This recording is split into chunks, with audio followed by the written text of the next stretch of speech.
Hi, I'm Dave Dixon. Movies love to show detailed depictions of criminals hacking into a powerful computer network.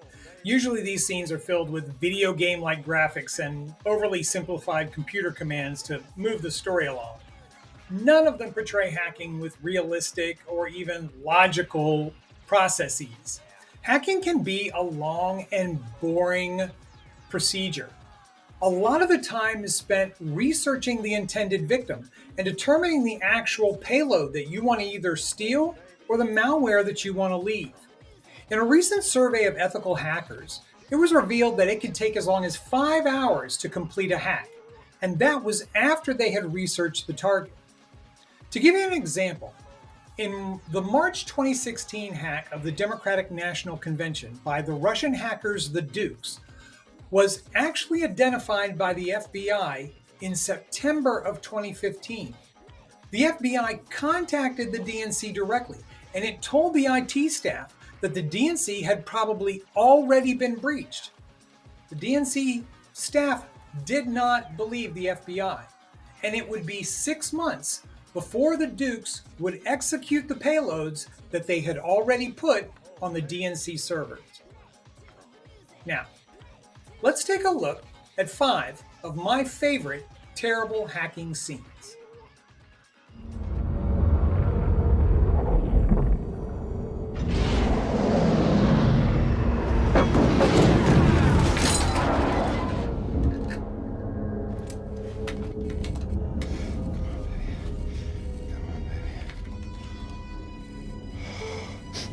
We're in.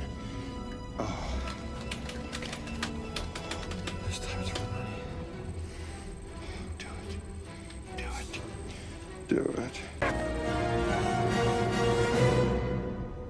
The virus is in.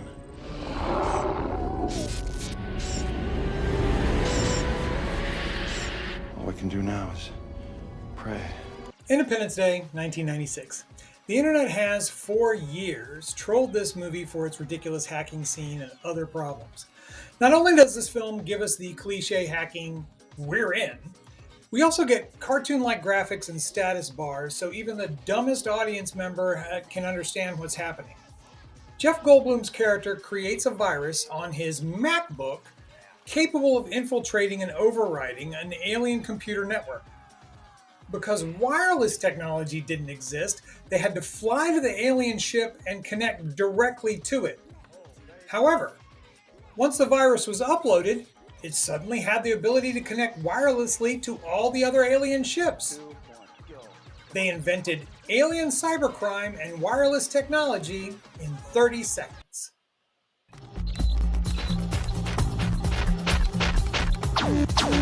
There's a new virus in the database. What's happening? It's replicating, eating up memory. What do I do?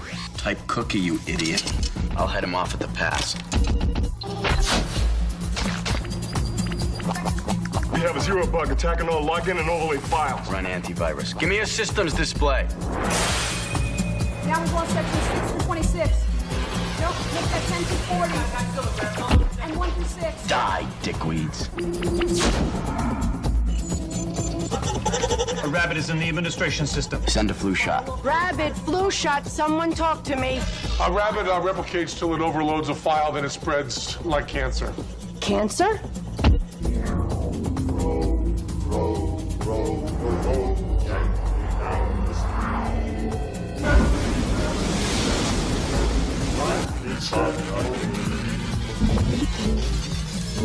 Whoa, rolling hard. It's the Gibson, it's finding us too fast.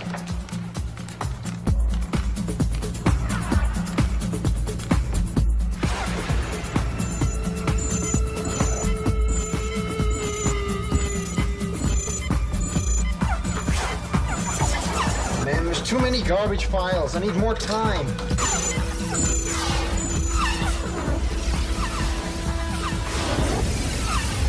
Hackers, 1995.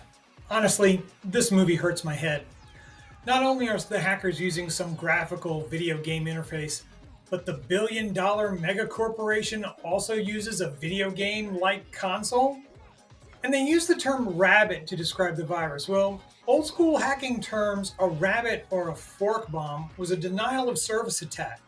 Basically, overloading your target victim with replicating traffic in files that would cause the victim system to slow down or crash. I don't think you're really going to try and take your intended victim offline when you're hacking them remotely. And why does every movie show attackers and victims responding to each other in real time?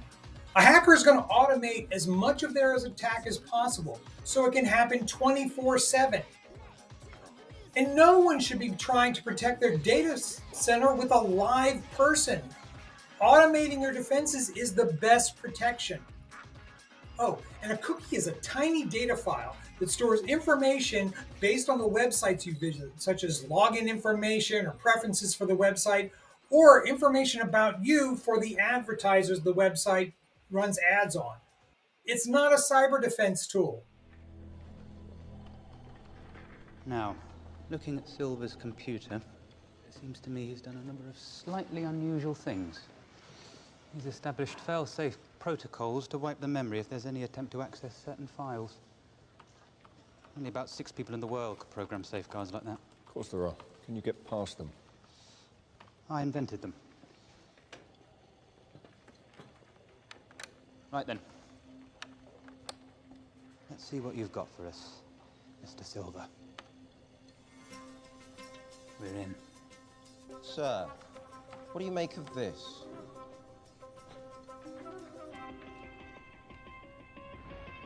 This is Omega site. Most encrypted level he has. Looks like obfuscated code to conceal its true purpose. Security through obscurity. He's using a polymorphic engine to mutate the code. Whenever I try to gain access, it changes. It's like solving a Rubik's Cube that's fighting back.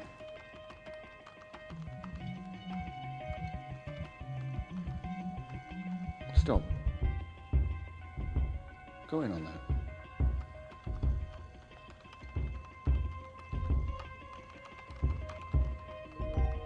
Ramborough Road. It's an old tube station on the Metropolitan line.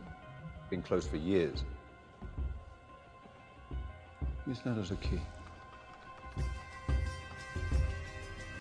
Skyfall from 2012 is one of my favorite Bond films, but it is no better at portraying hacking than any other Hollywood blockbuster. Oh, and we've already got our second, we're in! First of all, Q, who's the head of technology at MI6, plugs a known terrorist laptop into MI6 network. Instead of isolating the device and interrogating the device in an air-gap system, Q plugs it into MI6's network and gives it free rein. Secondly, there's a graphical display of pulsing software code. But the hacker's already in prison.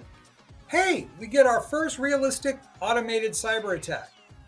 Oh, and third, the hexadecimal code displayed on screen is legitimate until they show it spelling the words Granborough. Hexadecimal contains the letters A through F and numbers 1 through 9. The most they could have spelled out of Granborough was AB. Skyfall does use real computer jargon though, but they do so in a sort of meaningless way. While Q is describing the cyber attack, he uses the term security through obscurity to describe how the attacker is hiding the true intent of his software code. That's not really what security through obscurity means. Obscurity is hiding a resource you are trying to protect in a fashion that reduces the probability it could even be found. So a good example of this is the 1998 movie Out of Sight with George Clooney. The wealthy businessman played by Albert Brooks in this movie doesn't put his diamonds in his safe to protect them from thieves he knows are coming to attack his house. He places the diamonds in the shiny gravel in the bottom of his fish aquarium. The diamonds are in plain sight of everyone.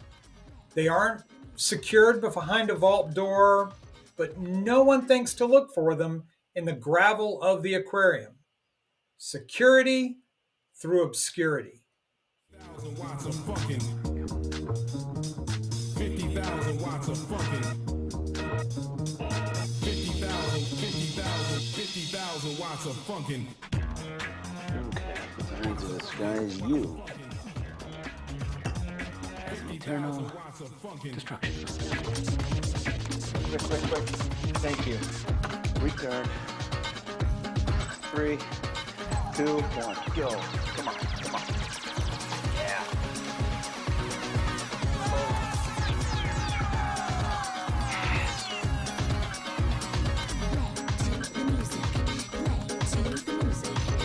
Oh, baby.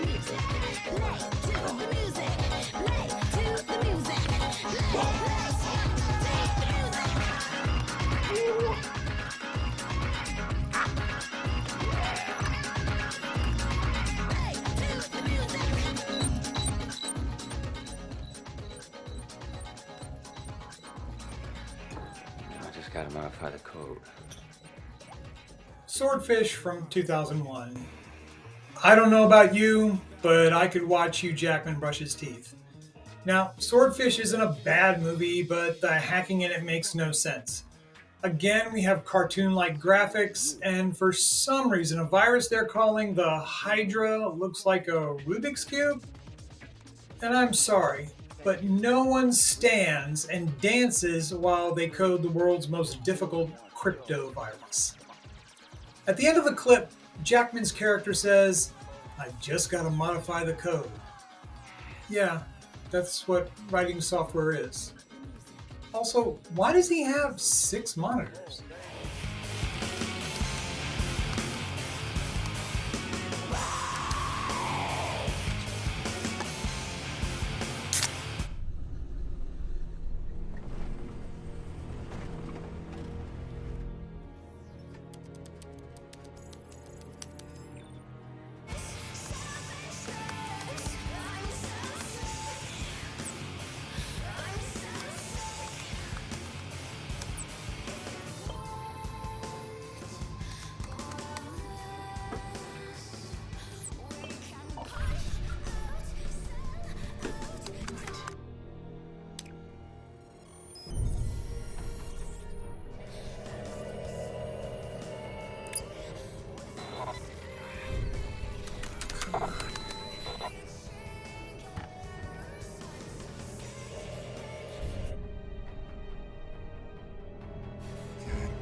Die Hard 4 2007.